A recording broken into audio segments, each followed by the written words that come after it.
আসসালামু আলাইকুম, সবাই কেমন আছেন? আশা করছি সবাই ভালো আছেন। আল্লাহর রহমতে আমরাও ভালো আছি। তো আমি আজকে ছোট্ট একটা ভিডিও নিয়ে আসলাম যে আমার এই খরগোশের বাচ্চাটা বড়ই হচ্ছে না, ওর জানি কেন স্বাস্থ্যই হচ্ছে না। তো যদি কেউ একটু পারেন তো হেল্প করতে পারেন। তো ও নিজে থেকে কিছু খায় না, তো তাই আমি ওকে এখন গরুর দুধ খাওয়াচ্ছিলাম। যেহেতু আনাইজাকে গরুর দুধ খায়, তো ভাবলাম একদিন যে দেখি ওকে একটু খাইয়ে যে ও খায় কি না। তো এইভাবে আমি সিরিঞ্জ দিয়ে খাওয়াচ্ছিলাম, পরে দেখলাম যে ও খাবার খাচ্ছিল, নিচ্ছিল। কিন্তু আমি 2-3 ধরে খাওয়াচ্ছি, কিন্তু ওর কোনো শরীর হয় না, ও একটু দুর্বলই থাকে। বুঝলাম না মানে কি করতে হবে। ও নিজে থেকে ঘাসও খায় না, দুধ খায় না, কিছুই খায় না।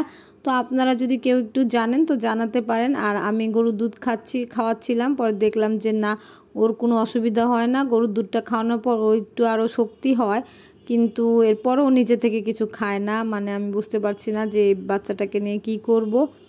একদমই শরীর হচ্ছিল না, ওর সাথে যেগুলো হয়েছে ওগুলো বড় হয়ে গিয়েছে মাশাল্লাহ।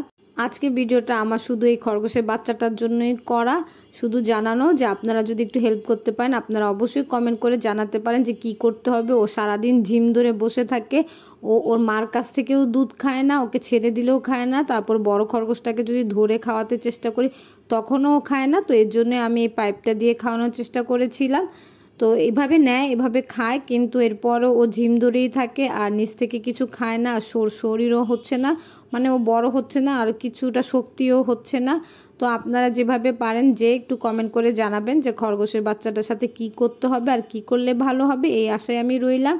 আজকে এই পর্যন্তই, সবাই ভালো থাকবেন। আমার নেক্সট ভিডিও অবশ্যই দেখবেন। আল্লাহ হাফেজ।